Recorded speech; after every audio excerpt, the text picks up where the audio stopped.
All right. So, welcome to Bria Thompson. Thank you so much for being on the podcast with me today.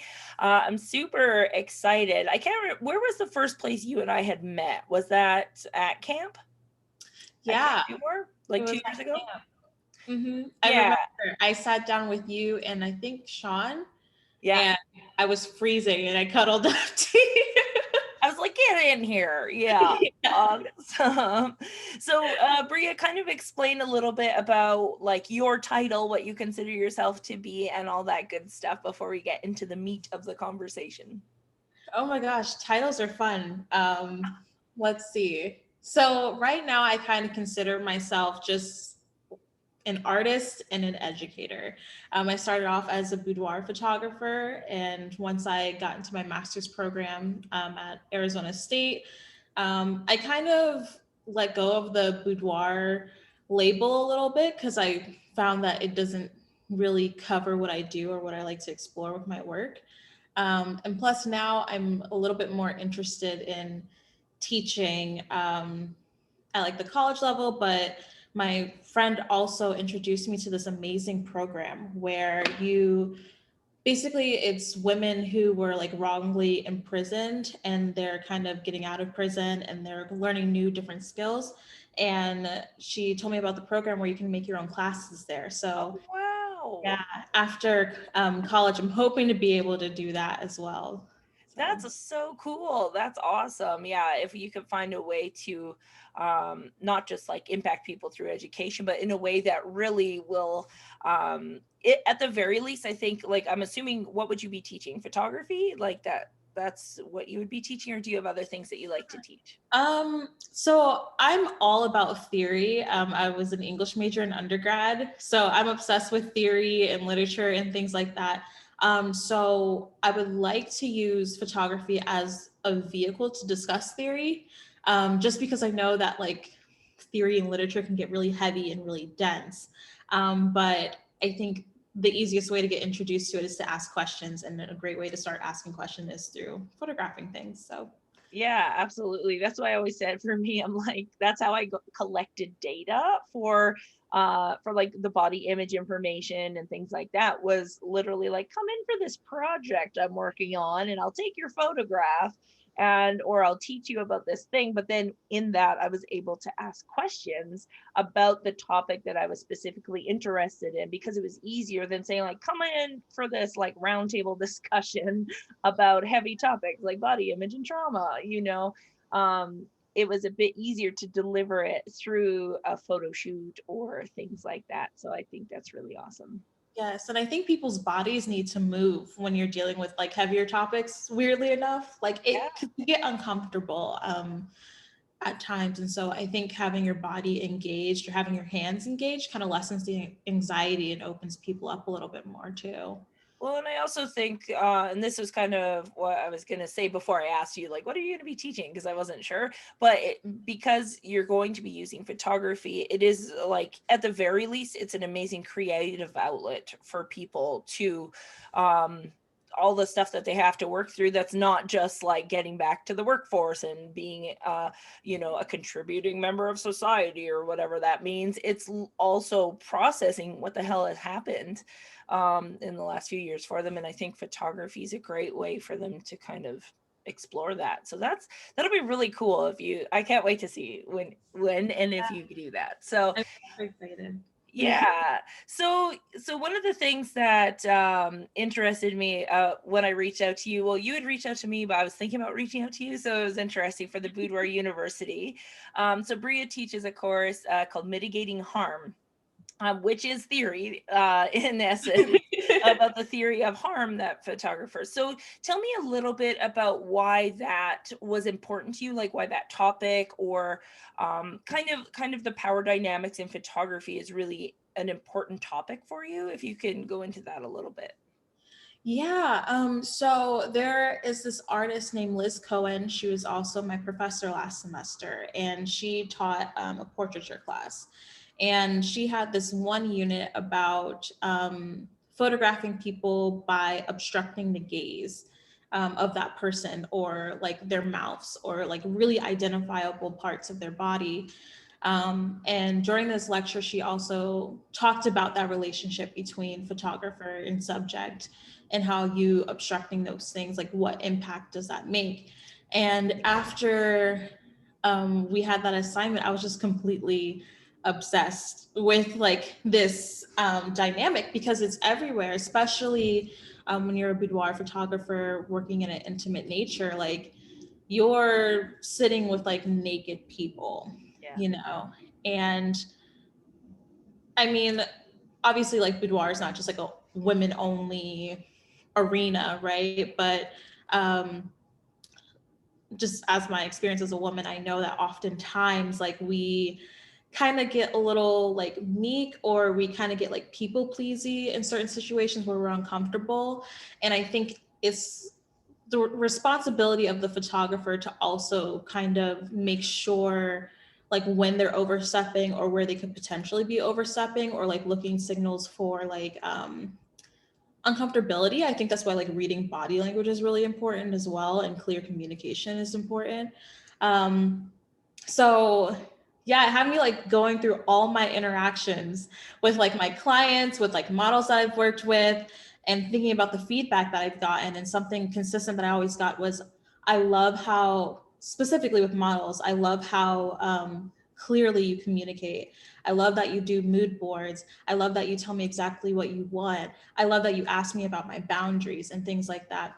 And I just assumed, like, I was like, dude, I wish people would ask me about this, because if I showed up and I wasn't ready to take off my bra and like flash my nipples everywhere, like, I wouldn't want to do that. Like, you know, so it's very, I think that's like what really excited me about it. And then with teaching last semester, I was teaching new photographers, and these are photographers who are like degree seeking photographers, and they're kind of like new to everything, and they're getting introduced to different types of theory. So I was like, oh my God, I can really like dig in with these kids, you know? Before they Yes. like, you don't have to undo bad habits yet because they don't exist. Yeah. Yes, exactly. You know, so Yeah, that's fantastic. And I think that's an important part. It is humbling and hard because even after I watched your course on the Boudoir University, I was like, oh no, what have I done?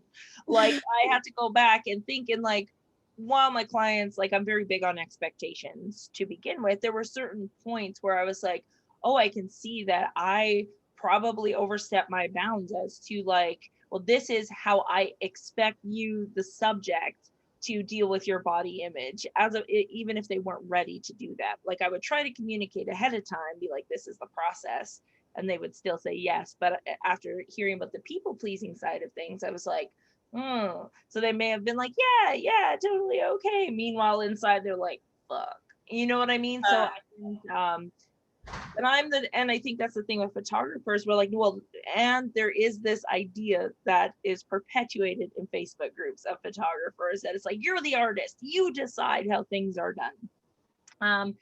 Which I think there's like a fine line to balance there, where it's like, yes, I am the artist, but also that doesn't give me the right to like make my client or customer or model feel like unsafe or in more insecure or whatever.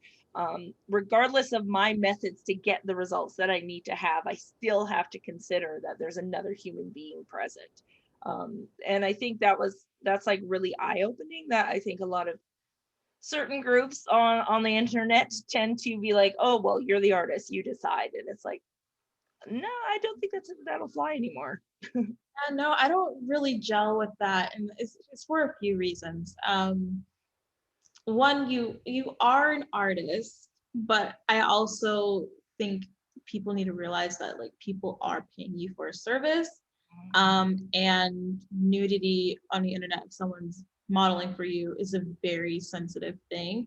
We're not at the point where, you know, big jobs like jobs in government are accepting of like, you know, people having their nudes floating around. Like I was having this conversation with my mom yesterday, who's an attorney, and I was like, at some point, like government officials or like really big corporate jobs are going to have to get over the fact that like most women or like young millennials have nudes floating around everywhere. But you know, when you get into these groups and they're talking about like, oh, like, you know, I did a call and like they want to take the thing away. It's like, honestly, I like to tell people, if you decide to run for president and you need me to delete the photos off my website, let me know. And I'll delete them. I don't, you know, and I think that's partially why I started to use my own body in my creative work, because I know my limits and I'm okay having the conversation with myself about my limits, you know, like I posted one blog post of myself and like my nipples were out. And I was like, I absolutely cannot have my nipples out. I mean, my butt's out, my boobs are out, but like my nipples, it's I draw the line out. I mean, I'm in class and I show my nipples to everybody. It's kind of weird, but but that was a hard limit for me. And I think when you get into these groups and they're talking about their artistry and things like that, and essentially talking about taking advantage of people because they're an artist, I think that's very unfair, especially when you get into the conversation of, okay, so you want to do like kink or something like that. Why not just hire someone who like has an OnlyFans or who does sex work, and you can get the material that you want and you're like obviously paying for it and you're not harming anybody, you know? And they're like, no, why would I pay? It's like, why would you? And that's something like I also had to kind of get over in my own self. And that's the thing, is I think it's like everything's a learning curve, but whatever communities you're in is what you will take at face value, usually, if you're in there long enough to be like, well, nobody else is paying for models, so why would I have to pay for models? And then I was going to host a workshop where I specifically wanted diverse bodies, and I started to think about like, okay, if we're putting like bodies that normally get harmed on the internet, like we gotta pay for this shit. Like I can't just be, here's some photos to make you feel better. Like it's extra for people that potentially could be harmed by being on the internet nude or semi-nude, even, like depending what their body looks like. And so that, like, after doing my own work, I was like, nah, I think this just needs to be a standard thing, that if we want people to do something for us and for us to be able to use it, that we should be paying them, because it's a service the same way that our clients hire us. And I think that's similar when people would get mad. Like I see photographers get mad when clients won't sign a model release. I'm like, they paid you. Like that's it. That's the transaction. The end. They don't owe you. You are not entitled to have their photos for your portfolio. You are not entitled to that unless you talked about that beforehand and then they still booked. But like, I think there's like this level of entitlement that comes in the photography industry about well, I took it, so it's mine. And it's like, okay, that's a little creepy. Don't do that. Oh, yeah. I have so many things to say about what you just said. I like that you use the word service in terms of modeling, because I feel like often photographers don't think about models as like a service, like you're booking somebody, you know. When I first started photography, I literally photographed my sister for like a year, and then I photographed some of my friends, and then I got irritated and was like, my friends kind of suck, and like my sister's all over my portfolio. I love them, but like my friends were not really that. They were like kind of nightmarish when it came to taking photos of, or getting the photos back to them, where it's like I just took them and now it's like 20 minutes later and they're like, where are my photos? I couldn't do it anymore. And so I was like, okay, I want to start photographing other people. And I quickly learned, just because of how like Arizona is that I was gonna have to pay for it. Eventually I kind of got better at like networking with people and doing TFPs and like asking what the rates are. And I found that like when you ask rates, people are more willing to be like, well, I can do the TFP if you're willing to do this and this and this. You know, it's like respect people's time. So I like that you use the word service. And as far as entitlement, I think that's a huge thing in this community. And I'm not really sure where it stems from.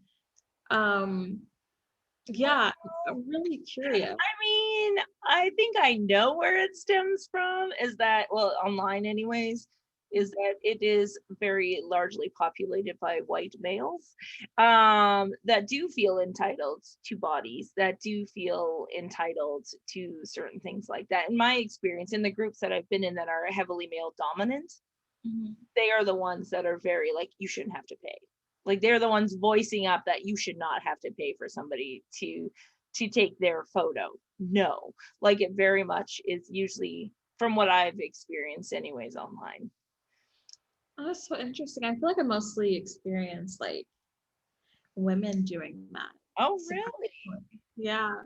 I mean, I don't really, I mean, maybe I don't see many men in the online spaces that I'm in anymore. Mm. Um, yeah, I don't know. It Yeah. is Now interesting we're though, gonna go but like on this like hunt to be like, okay, let's join all these groups and like collect some data and see what we can find. I know, but maybe, but like, then again, maybe it is that because photography is a traditionally white male space.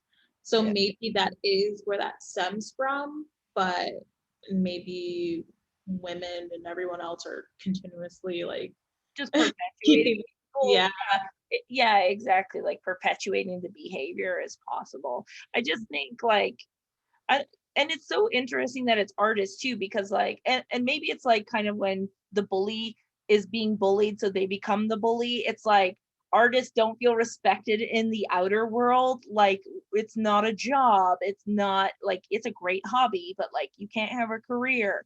So then as soon as we're like in it, we're like, oh, now I'm going to do what I have to do to survive. And so it's like, it's like so I'm then, power now. yeah, exactly. So we take that, what we feel insecure about outside of our industry, and then once we're in it, we take that control, maybe. I don't know, these are just ideas floating around. See. But another thing that I was really interested that you said was ownership, um, of like what, because something that I learned maybe like the first couple of weeks of being in like art school was that once you put it out there, it's no longer yours. And it was a hard lesson to learn, but it's one that I quickly adjusted to because there's no changing it. You Yeah. know, once you put an image out there, it's open to interpretation, it's open to be digested. Um, and I think that's another reason why it was important for me to do the course on mitigating harm, because like people, whether they can put words to it or not, really do understand those power imbalances within imagery. And Mhm. they kind of pick up on those micro things. And like maybe they don't know what to do with that information. Maybe there isn't anything to do with that information, but they know that it's there at Yeah. least. So yeah, no, super interesting. Yeah, now I'm like, now I want to go collect all the data and like Yeah. find out more about this topic. Interesting. I just think there's a lot of that, but I'm glad that it is being like talked about more now. But I find the people that are saying like, hey, you should pay people are more the marginalized community, saying like, no, we deserve to be paid, which means that everyone should be getting paid, like all models, regardless, should be getting paid, I think. But yeah, it was just interesting. Like in my Facebook group is where like that whole blow up happened when And someone is like, hey, you need to pay Black trans models. And everyone's like, no, I would never. I'm like, you know what? At the very least, give them the option. Like if they're like, I give them all the photos. Okay, well, maybe they can't pay their bills with photos. Like yeah, maybe just say, hey, you can have a $1,500 experience, or I can give you $1,500. What would you prefer? And all of a sudden, everyone was like silent, yeah. right? And I think that's what it comes down to, is you don't get to choose for somebody else maybe that way. But I think that's where asking somebody what their rates are, that's one thing that I got in the habit of doing. If I really liked the way somebody, like if I felt somebody really fit an idea that I wanted to execute on, I would reach out and say, oh my god, I love your look, like what are your rates for modeling? And then more often than not, like you said, they'd be like, oh my god, no, I would just like love to work with you. And then it's like, okay, awesome.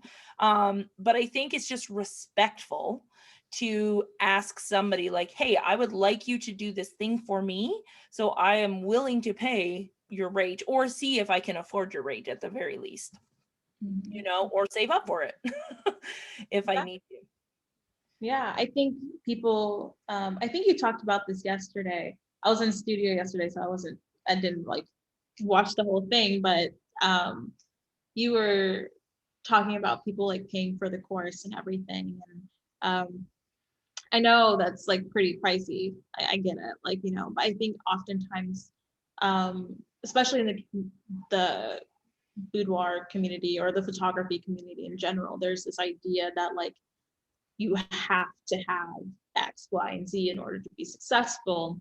And so people get into this mindset of oh, not over investing. I don't want to say that, but they invest very quickly and they tie their success to that investment. Yeah. And then so I guess in a weird way that morphs into every dollar spent is an investment into my success or into my value as a photographer. So because I put in, I don't know, like $15,000 into education this year, that means that this person, this model, obviously has to value my work or whatever, obviously sees how important I am and things like that. And I don't know, that's like it's a hard place to move from, you know, because it's like, I know it's technically not your fault. Like you have been fed this stuff to believe that like you're this all powerful genie who can change like the world, which you really can change the world through your photography and what you think and what you say and how you treat people.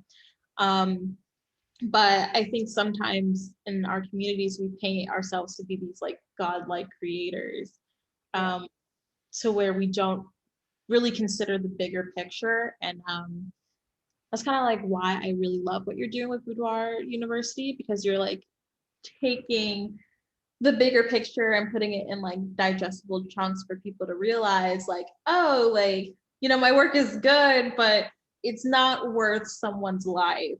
Yeah. You know. Well, yeah, I went on a little tangent, sorry. Oh, that's okay. That's what podcasts are, I think. Like, I don't know, let's just see where the shit goes, right? But I think it's like a really important thing for people to like photographers at the very least to consider, like how and what I'm doing, or the way we think. Like for me, I was the same way, and I was like, I am immune to the internet and competition, and then all of a sudden I found myself buying shitty furniture that I was like, this doesn't resonate with me. Like, why did I buy this? And it was because I had seen like 5 other people buy it and they're like, I'm so successful. And so you're like, oh, well, if I get that very specific piece of furniture, then I also will be successful. And then when I went back in this year, because I've been in lockdown, I had to go back and look at my old work for clients and things like that. And I'm like, I think my photos were better and like my experience for clients were better before I had all this stuff. Like, because I didn't have to rely on this stuff, or even like doing my self portraits in my basement in like the 7x7 square. It's some of the best work I've ever created with literally nothing, a backdrop stand and like my mind, when I have this like big studio and wardrobe and all this shit. And I was like, what have I become? Like I had to, it was very humbling. And when I went back to the studio after being in lockdown the first time, I just remember walking in and being like, it's just stuff covered in dust. Like you do get caught up so quickly in like the shininess of like new furniture and like all the little things that you need, quote unquote, for to be successful as a boudoir photographer, and none of it fucking matters. Yeah. None of it. Right? Yeah. And I remember watching, I don't know, have you ever heard of the Framed Network? This was like pre-Creative Live. It was like kind of like Creative Live before that was a thing. No. So I don't know if it still exists online, but essentially they interviewed a bunch of different photographers and different things like that. This is before I was into boudoir. I was just like in photography, like just like give me everything about photography on the internet. And there was this one guy who did photograph people that were not stereotypically beautiful. So they sometimes would have scars on their face or like things like that. And he's like, it's easy to shoot beautiful people, quote unquote. And that's how I feel about my studio. He's like, it's easy to do that. You don't have to help them see beyond what they see. Like it's you help them see the topical, but that's it. And he's like, but when you're working with people that need to see themselves a certain way or desire to see themselves the way that their friends and family do, he's like, it requires much more intimate like connection to it, and so it is more important work to be done than just like click, look, it's beautiful. It's like, no, like let's work together and collaborate on how do you want to see yourself, and like, and you have to get into it a bit more, I think, Yeah. instead of just taking pretty pictures. That's what I always said. I'm like, I don't want to just take pretty pictures. That's true. Your work is so beautiful. Oh, your work is so beautiful. Oh, by the way, Bria's stuff is going to be in the link. But you posted just like what was it, last month? I don't know. I commented all over it, whatever it was. Like you've been posting some beautiful fucking photos lately. So when you're shooting clients, like what kind of, or like clients or models or whatever, what is kind of your process or like mindset when you do that? Like how do you create the work that you create? Because I think it's always fascinating to see how other photographers, like what do you think about and like what are you looking for when you're photographing? Yeah, so it's funny. I feel like my work took a shift when I started to meditate and do like affirmations before photo shoots.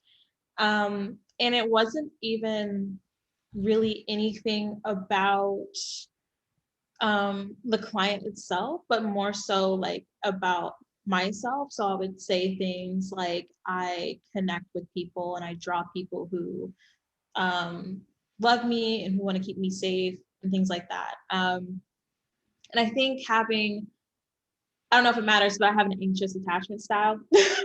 Oh, what is it? An anxious attachment style. Oh, what does that mean? So basically, it just means that I'm kind of like, the way I explain it is I'm kind of insecure in my connections. So I tend to overthink things, overanalyze, things like that. And I didn't realize it before when I started shooting, but my mind would be so busy. Like it'd be like buzzing with like, what do these people think of me? Like, do they like me? Are they connecting with me? Da-da, like all that stuff. And it would kind of cloud myself and like that anxious energy everybody else can kind of feel.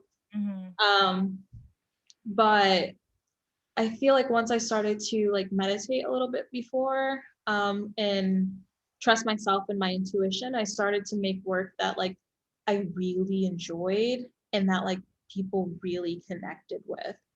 Beautiful. Um, and I think it's funny because I went back to kind of doing my old way of things, like focusing on like the set and the hair and makeup and things like that. And I didn't meditate. I was just like trying to like, in my head, I was like, okay, I really need to make the sale because I've been in lockdown for such a long time and I have no money. And like my scholarship was messed up, like all this stuff. And I was like really like anxious and buzzing. And that client, that person didn't have the same experience as everybody else. And it showed, not necessarily a no sale because like the money is just whatever that comes and goes whenever. It showed in like her attitude afterwards, Mm. you know. And so yeah, that's kind of how I deal with like clients right now, is like making sure that I'm kind of mellowed out and I'm taken care of first, because like at the end of the day, I eventually I got to the point in my photography business where I was like, at the end of the day, I don't really care about the money. I just want someone walking out of my space, because I shoot in my apartment. I was like, I want them to walk out of my home feeling loved and taken care of for That's like hours. Like that's all I wanted. Um, and so yeah, I've been moving away from boudoir work a little bit more. And so now I'm doing like mostly self-portrait work. And that process is just whenever I feel like, whenever me and the sun merge and align, that's when I shoot something. And it's either good or it's bad. We And like that's be. even that's subjective, right? Like for me, whenever I do something, I'm like, you know what, it is what it is. Like I've just been learning, and that's like, and the whole reason I came around to that idea with my photography was when I started to do like watercolor painting. Because like you don't know how, I'm not a artist by any means, but I just like the act of like putting shit on paper and like seeing what happens. And I like watercolor because it's chaotic and I'm also chaotic. But what I liked about that is like it doesn't matter. It is what it is. Like this came out of my head and it's now on the paper and this is what it is. Like it can't be good or bad.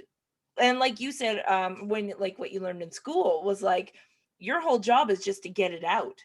Yeah. Whatever ever people's reactions to it, that's on them. Like that's how you feel about my painting or my photography or whatever. That's on you. That has nothing to do with me. My whole job is just to get it out. And that has been really liberating for me. In fact, it inspired this month. I have a theme for this month called Fuck Around February. Which Love is that. where I'm just like, let's see where this takes us, like in terms of my editing or my shooting or lighting or whatever, where I'm just like, let's see what happens. Because Mhm. I find being in Facebook groups, and you've been working really hard to like curate your Facebook time, which is awesome. But being in Facebook groups, you get very without like you don't even know it's happening. I think that's the crazy thing. Like you don't even know it's happening, but you get so sucked in to comparing your work to theirs. And if it's a boudoir group, then you're like, if there's 90% of the photos look like one type of body wearing one type of lingerie and very specific poses, and your work is not that, you are going to feel like you don't measure up as a boudoir photographer. Like you're going to feel insecure, like you don't belong in those communities, and so on. And that really sucks, you know. So it's really important that we pay attention to like, okay, when I'm in this group, here's why I'm here, like being intentional. And I think that's similar to the work that you do before you go into your shoots. Now the work that you do for yourself is like intentional. This is what I want to be intentional about, where it's not about you, it's about them. And I think that's why the experience becomes that much better for them. But I was going to say, when you had that experience, when you went back to shooting the way that you normally did, you felt out of alignment, right? Yeah, completely. Right. So I think we have to do that though, to kind of like test, to be like, well, let's just go back and do things like, let's just fall into old behaviors and old patterns. And then you're like, you can almost see yourself from the outside watching, and you're like, this is cringy. That's what, for me, I'm like, oh, I just want to cringe at how I felt or thought or like what beliefs I had during that process, because you've now moved out of that space into a new one, if that makes sense. Um, And it's hard, like it's hard for me to admit, like I get really not like upset, but just kind of like disappointed in myself when I think about that experience. Because I remember, I don't know, I think you actually taught me this. It was something about not placing your insecurities onto your clients. And like, I remember, because I mean, of course, over quarantine, like all of our bodies changed just because we had like no movement at all. I learned that I needed a lot of movement. I thought I was a couch potato. I absolutely not. But um, I was shooting this client, and she seemed very confident in her body and okay in her body. And because I was stuck in that loop in my head, like I gotta make this, like it has to be perfect, it has to be great. Like I need this, I need this, I need this, I need this.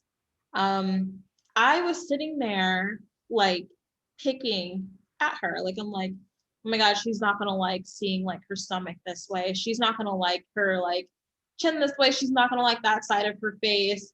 And I was like, afterwards, it's like, who am I to tell somebody what they do and do not like about themselves? Why, who am I to take away the experience of someone experiencing themselves completely, you Mhm. know, because like, listen, like a photo that I take of myself, like someone might be like, well, that's not a great photo, but I'm like, that's an awesome photo. You know what I'm saying? So I think that was like a moment where I felt like really icky about the experience, because it was like, I never wanted to be that person. I like, because it was very much like me jumping down her throat. Mm. And like, whether like I express that out loud or I don't, Yeah. I felt it, it's translated, it's in the images now, you Yeah. know. And that's why like recognizing your own biases is important as well, you know. Yeah.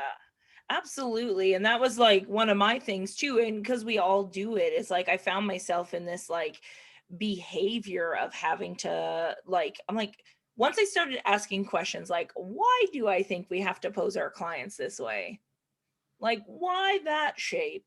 Like, what is this? Then I was like, do I want to actually do this?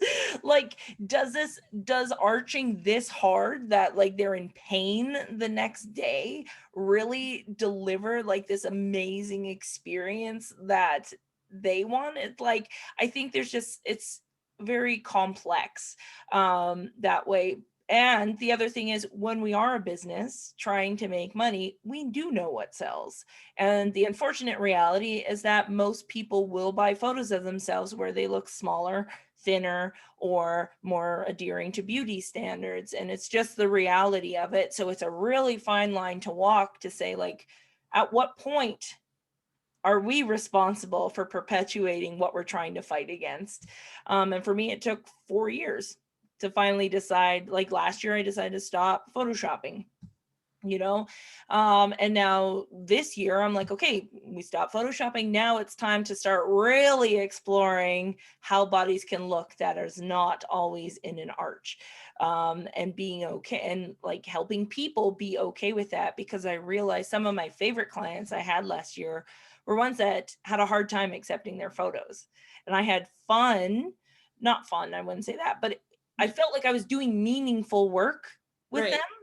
because I was able to work on the psychology part of it, which is what I love to talk about, and the understanding of, let's talk about why you think your body has to look a certain way in a photograph, you know, and that will leave a longer legacy than being like, look at you do fit into society's beauty standard, I think. Right. Mhm. But it took me time to get there. And I think similar to you, if I go back to doing things the way that I used to, there's going to be this like squidgy disconnect between myself, because I have moved, right? Similar to you taking that time for yourself and recognizing what you needed. So what is kind of like a mantra or affirmation, or like when things get really hard for you, when you're like in like just like in it, you know, and we all have that. Like what is the thing you repeat to yourself or say to yourself to get you through it? Ooh, that's a good question. I think it really depends on what it is. So my mom laughs at me, but my solution to everything is to sleep. Okay. Like, because like sometimes I think your brain gets a little loud, and sometimes you don't even have to sleep. You just need to close your eyes and like not be stimulated for a few seconds. Mhm. Um, I won't say that you have to clear your mind or anything, because I know that's really hard for people to do. That takes a lot of Especially practice. people with anxiety, like, Yeah. yeah, and, like, the fact that you love theory, like, you're very learny and, like, yeah, I can imagine your head's just always going. I'm always overthinking. Like, so I tend to just like close my eyes. That would be like the first thing I try. And if that doesn't work, something that I recently started doing was going on walks and intentionally listening to my feet on the pavement. Oh, okay, so you, like, tune into the present, kind of. Yeah, so I'll let myself think about anything, but that's what I'll do. But I kind of also try to parent myself a little bit. So um, I don't know, here's an example from like last night actually. I woke up at like 3 in the morning, and I was like, okay, like I'm just gonna go like on social media or whatever. And I've gotten really good at kind of predicting the information that's kind of coming up, whether it's gonna like trigger me or upset me. And I came across something and I was like, this could potentially upset you. This is the option I would like you to do. As your parent, I would like you to skip past this post, but I do understand that you are a grown adult, and if you would like to engage into the content, you may. But no, be aware that this will upset you. And I was like, okay, mom, I'll scroll past it. Like sometimes you have to.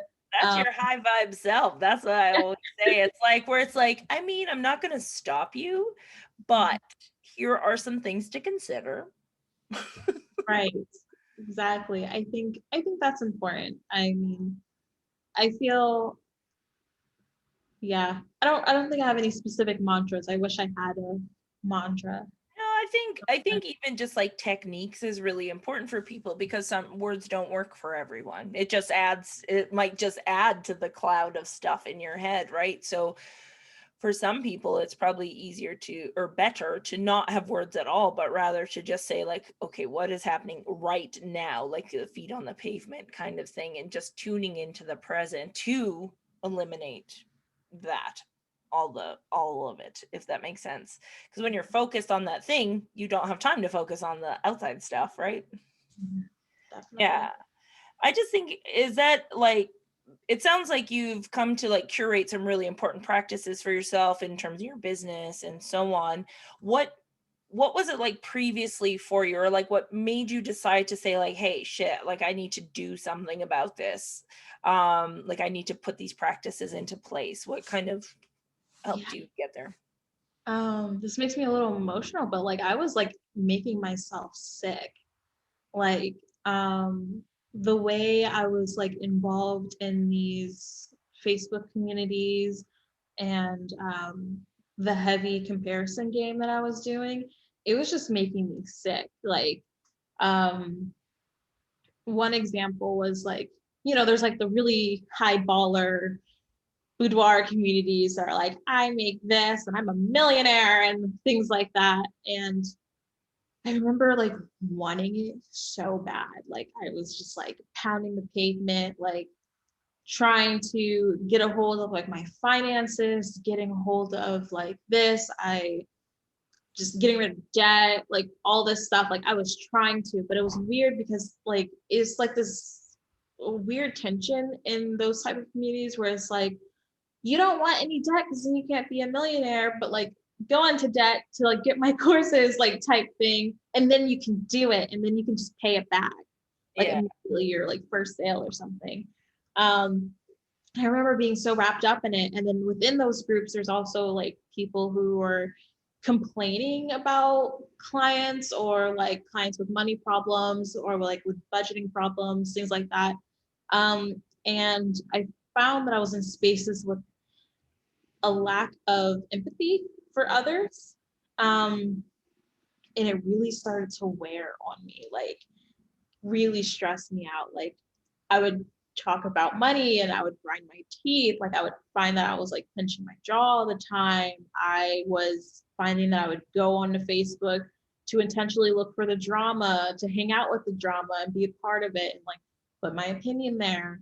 And things like that. And I remember because I kept on bouncing back between like being a business owner and not being a business owner.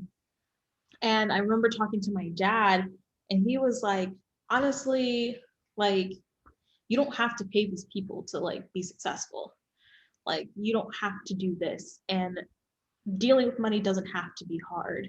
And this is what I see you doing, and you can still do that, and the money will come later. And he's like, when I was, because like my parents had us super young. And so my dad was working 3 jobs total. My mom was in law school. And he was like, I'm gonna get my girl through law school, I'm gonna feed my kids, and I'm still gonna live my dreams too. And so he worked 2 jobs like at warehouses, and then he had a day job that barely paid. He always talks about how the guy who hired him would write his like checks and like or give him the money out of his pocket and then ask him for a ride to back home because he didn't have money for the bus now. Oh man. So that was the type of job that he had. But he was like, I was having the time of my life because I was a writer. I was interviewing all these cool people. I met like Tyler Perry, like all this stuff. Like he was just like so jazzed about this time period in my life. And he's like, I wasn't worried about the money. I knew the money would come eventually. He's like, you guys are being fed. Like my wife was going to law school. I knew the money would come. And after I kind of realized that the money would just come in whatever form, I would accept it in whatever form, that was when I was like, okay, I can let go of this. Um, and I did. I actually, like, last semester, towards the end of last semester, I completely let go of my boudoir photography business in the sense of this is going to be my sole income, what's going to support my family. It's more so of a, if you want to have a shoot, let's do it. I'm happy to make you happy. Um, and yeah, like I'm at the point where I'm kind of trying to figure out what I want my pricing to be, because I would really love to do something where I'm obviously, like, offering a service. It has to be paid for because of just like, I Overhead. can't, yeah, overhead. I can't really shoot in my apartment anymore, type thing. But I would love something to do something low cost, you know, that would also like benefit others. Like my dream with my business was to have my session fee go completely towards the public library. Oh, amazing. Yeah, but I never got to that point in consistency in clients where I could afford to do that. Yeah. But that would still be a goal of mine, I think. Well, one thing that I do is I just donate $30 from every session fee to our Fort Garry Women's Resource Center. So like just like it's a fraction of that. So it doesn't seem, and then so if I've been in lockdown, so I obviously haven't been shooting much. But whenever somebody books something, then it's like, so some months it's like a lot, and then other months it's not as much. But by the end of the year, usually I've given them about $3,300, which is a fair amount. And then sometimes I'll host like events like where I sell my clothes or whatever it is, and then all that money goes to them and things like that. So I try different things throughout the year to just say, like, to give back in a way that I can. But it's not like necessarily the whole amount because I still have to pay for makeup artists and shit like that. Yeah, But that makes sense. Yeah. yeah, but I think it is important to have that, like, to be able to give back, because then the people that are booking you are also, is that by booking you, they're also empowering other people, like they're also giving back, which I think it just makes it like that much more beautiful. That they're doing something for themselves, which is hard for people to begin with, like especially women, it's hard to do things for themselves. So then when they do that, it's also like they're also helping somebody else do the same thing, which I think is, Yeah, I'm definitely like that too. I think I need whatever I do and whatever I'm being paid for, I guess. Like I need it to be bigger than myself. Mhm. If that makes sense. That's why I loved like my job working at the library, even though like that job was kind of stressful because working with the public is very interesting, especially in low income areas, even though that's the place I want to be, Yeah, you know. But you do run into some stuff never that's a dull moment. terrifying. Yeah. I'm sorry, what? I just said never a dull moment. Oh no, yes, never a dull moment. Mm-mm. Yeah, I kid you not. but But I that's, felt like that was the most important job of my life, actually. yeah, well, and that's, again, it goes back to that meaningful work versus just work, right? And I think like your dad sounds awesome, by the way, but it sounds like he's kind of figured out that whole idea of like, it's about, like, your purpose isn't your job, right? Like that's the thing, is he was working three different jobs, but he had his purpose in all of them. Like he was able to do the thing that brought him joy in doing all those things, which was providing for his family but also meeting cool people. And like he found his purpose regardless of what his job title was. And I think that's like, and that's what I see a lot with photographers as well, similarly, is like there's this idea that if you want to be a photographer, you also have to be an entrepreneur, and like this false kind of narrative Right. going around, right? And so it's like, well, you're not really a photographer if you're not an entrepreneur. It's like, no, an entrepreneur is an entrepreneur. A photographer is somebody who takes photos. Like those are two, and they are not at all the same. Like an entrepreneur is like 95% business, 5% photography, you know?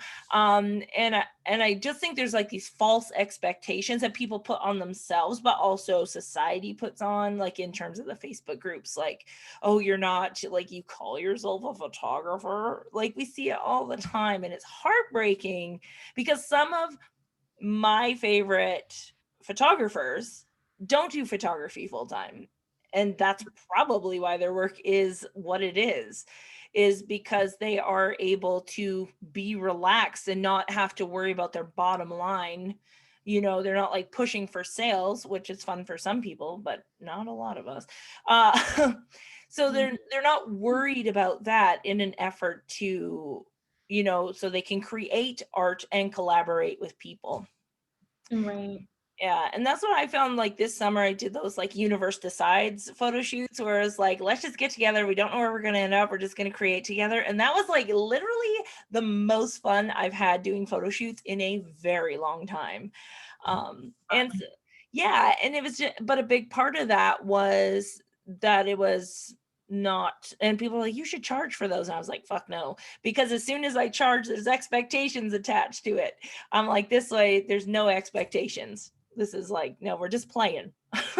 Exactly. I think, and I think that's where a lot of artists first photography businesses kind of like stumble a little bit, because like these are like people who see their work as art, right? Trying to attach a dollar sign to it, but it's not necessarily on their own terms, you know?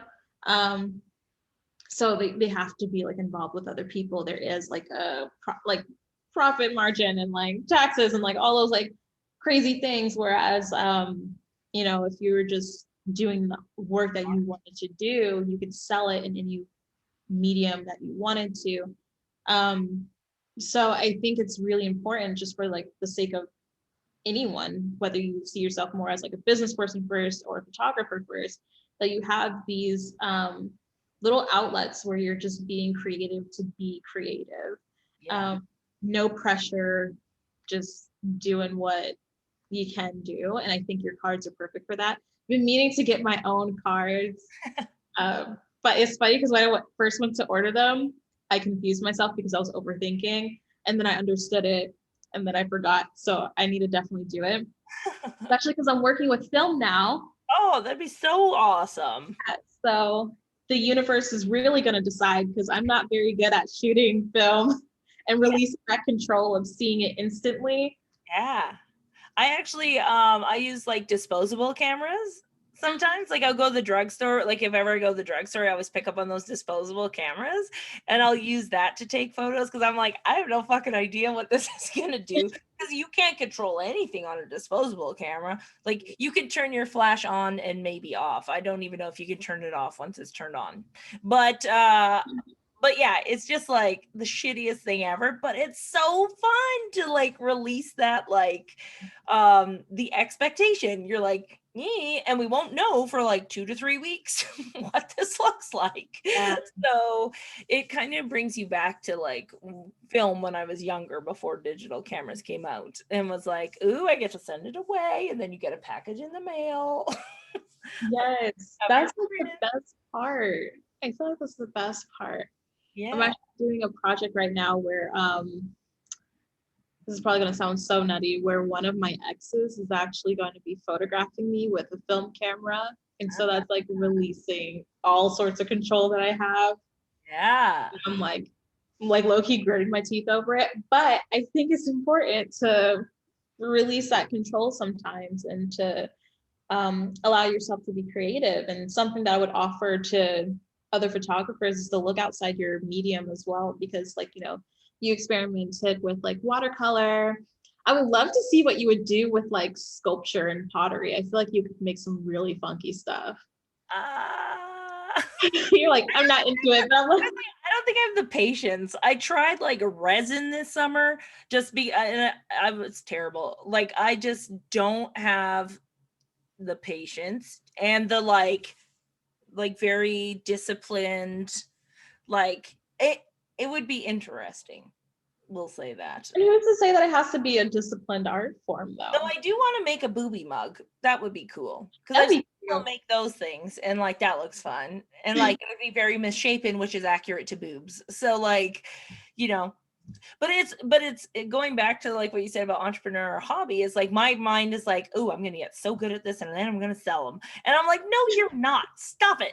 Just stop it. You don't have to sell everything you create, Teri. Just like make a thing and leave it there. Give it away, whatever, but you are not selling it.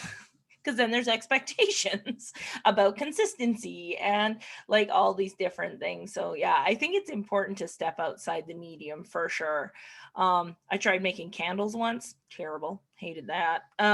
You literally have to wait for shit to dry. Yeah. Oh, it was because we had glitter and like, yeah, it was a whole bunch of. My husband was like, I am not going to come into the kitchen. I don't want to be a part of that. But I think it is also important though, in that same vein, to be bad at things. Yes. Right? Like that's why I love doing different hobbies or whatever and just trying it because you're like, I don't know, I don't have to be good at this. Like I literally can be terrible, but I enjoy the process of this. Like why I like painting, even though I don't have any sort of fine art knowledge or anything like that, is because I just like the way it feels when I move my hands around with a paintbrush, you know? Definitely. Yeah, the purpose of failure was something that I was really intent on, like this semester when I was picking my classes. Because last semester I felt like, you know, they're like, yeah, photography, you're doing solid in that. And I was like, okay, so I'm doing solid in photography. Let's try printmaking because I can't draw and I can't do anything like that. And then my printmaking professor was like, you can use photography to print make. And she's like, you're gonna have to use like this laser engraver though. And it's like this like extremely techy process. And I feel like I'm so bad at this. Like I messed up files. I've just destroyed things, caught something on fire. Like I'm kind of bad at it, but I'm having fun with it. And it's making me energized to try new things and things like that. So, And you know, actually, that's better for your brain to be bad at stuff, to be honest. That's yeah. like they found I know we've been on for a long time, but this is like an interesting study. There was it's called the Nun study, and so they like nuns donated their brains to research, and what they found was like that a lot of them had Alzheimer's, but they never had exhibited the symptoms of Alzheimer's because they were constantly learning and teaching themselves how to do things all the time. So like their brain had the whatever like the symptoms inside of Alzheimer's, but they never expressed it.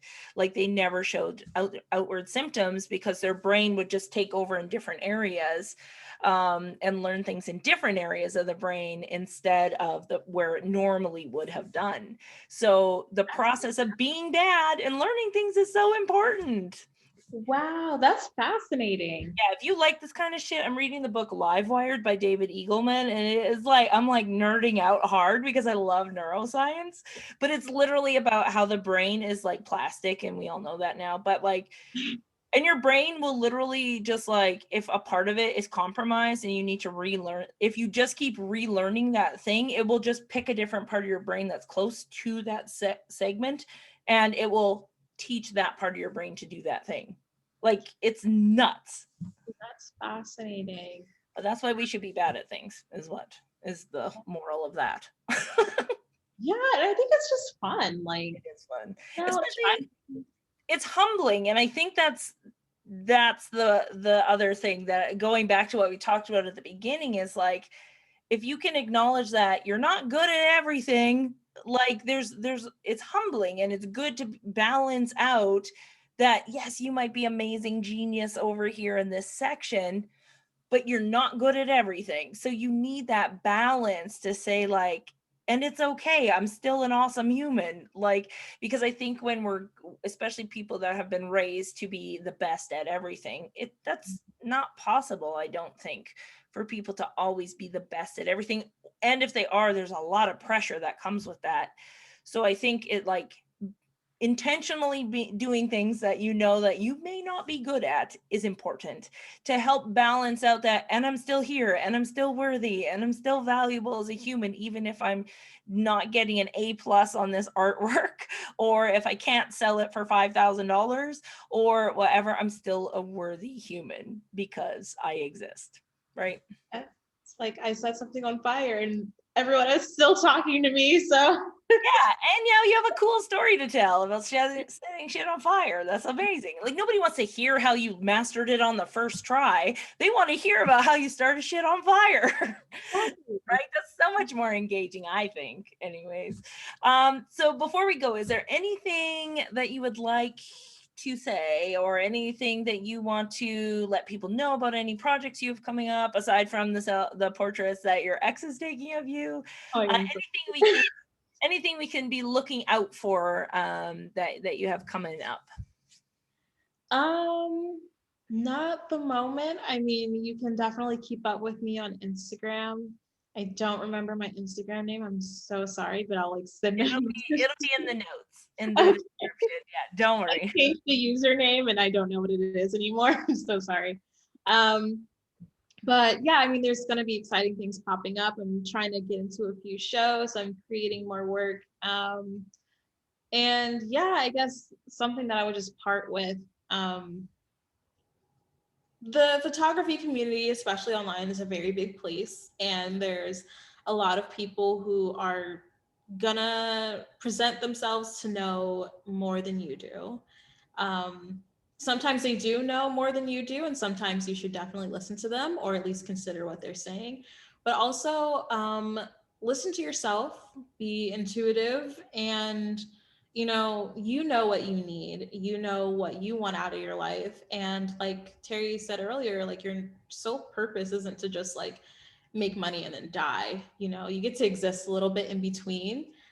If you haven't watched Soul yet, definitely watch it, because I mean I cried, but I it's tried to. At the end, I was like, oh, just sobbing. yeah. But I feel like that's the perfect movie to watch, and it'll let you discover something about yourself. Mhm. So follow your intuition, and just be good to people the best way you can be. Yeah, I think that's a really good point to end with there, is like, listen to what people have to say, but sit with it before you do anything and say, is the, like, my favorite thing to say now is, I love that for them, but that doesn't align with me right now. And so then, and then I can release it because I can appreciate what other people do have or whatever, but it doesn't mean that it's right for me. But you need that sitting with it. Give it a day, whatever you need, instead of going straight to the shopping cart and pressing enter. Like, Yeah. give it a day, sit with it and say, okay, what is the return on investment? What value do I think this will bring to my clients, not to you, to my clients? And my favorite thing about my studio, or about my desk at work, is it good for the business or good for the ego? And then that will help you make your decision, I think. I like that too. And honestly, I think a good practice in that as well is to give yourself like 30 days. Like, Mm. I know you said a day, but like Oh, to make I those like this better purchases, because I'm gonna take this advice. yeah, give yourself 30 days. So like right now I have like a new computer, new setup. I was supposed to get one like a long, long time ago, but whenever I had the money, like I was just kind of like, okay, just like wait 30 days. And then along the way, there was always some sort of like emergency that immediately needed that cash flow. And I think when you give yourself that time, you give yourself like less pressure when you have the thing. You don't feel guilty about having the thing, and the thing can work more for you.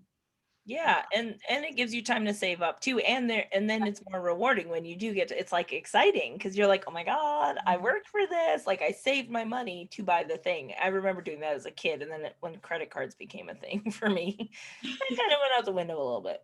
Same. but marketers know that, right? That's why they do, like, you need it now, build the urgency, is so that you'll do it now and spend all your money now. But it actually is more rewarding, and you appreciate and respect things more if you wait to get them. Right. Right? Like, that's the biggest thing, is you will respect what you've purchased, which means you won't just be like, cool, I love it, unbox it, amazing, and then like throw it in the closet and order something else, because that's what we see happening all the time. So Definitely. awesome. Yeah. Well, thank you so much, Bria. I won't keep you any longer. Thank you so much for coming on and chatting with me and all that good stuff. Everyone, you can go find Bria's work and everything else. You said Instagram is probably the best place. She doesn't spend too much time on Facebook anymore. So head to Instagram, check out her beautiful work. Links are in the description, as well as the information section. So yeah. All right. Much, everyone. Bye.